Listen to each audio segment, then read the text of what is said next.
మధ్య కాలంలో కొత్తలో ఒక బ్లాక్ బస్టర్ అయింది సార్. ఎందుకని? ఇది మలయాళం నుంచి డబ్ అయినా కానీ చాలా పెద్ద హిట్ అయింది. Because it's a different film okay.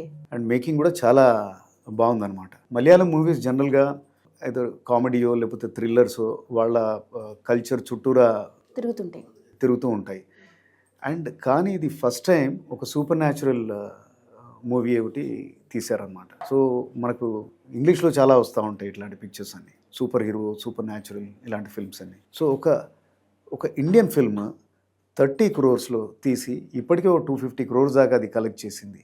అదొక పాన్ ఇండియా హిట్ లాంటిది అయింది. తెలుగులో కూడా బాగా పెద్ద సక్సెస్ఫుల్ అయిందనమాట. దానికి వీళ్ళు తీసిన విధానం ఏ విధంగా అయితే వీళ్ళు పిక్చరైజ్ చేశారో, ద వరల్డ్ బిల్డింగ్ అంటారు దీన్ని, విజువల్స్, దెన్ సౌండ్ ట్రాక్, దాని ప్రొడక్షన్, మ్యూజిక్, దేనికదే అంటే అసలు అమేజింగ్ ఎక్స్పీరియన్స్ చూస్తే. దానికి తోడు కళ్యాణి ప్రియదర్శన్ సూపర్ ఉమెన్ ఆమె ఇందులో ప్లే చేసింది. చాలా అంటే చాలా బ్రహ్మాండంగా చేసింది. ఇంకోటి ఏంటంటే ఆ సూపర్ ఉమెన్ని ఫాక్లోర్ ఎప్పుడో కొన్ని వందల సంవత్సరాల క్రితం ఎక్కడో జరిగిన ఒక కథని దాన్ని బాగా బ్లెండ్ చేశారనమాట.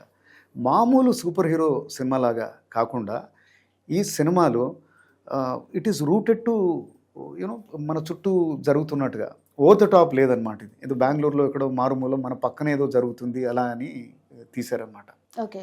కథ విషయానికి వస్తే ఒక ప్రపంచం అంటే వీళ్ళ టైపు అంటే యక్షునులు అంటారు, ఈ టైప్ వాళ్ళు కొంతమంది ఉంటారనమాట, వాళ్ళది ప్రపంచం.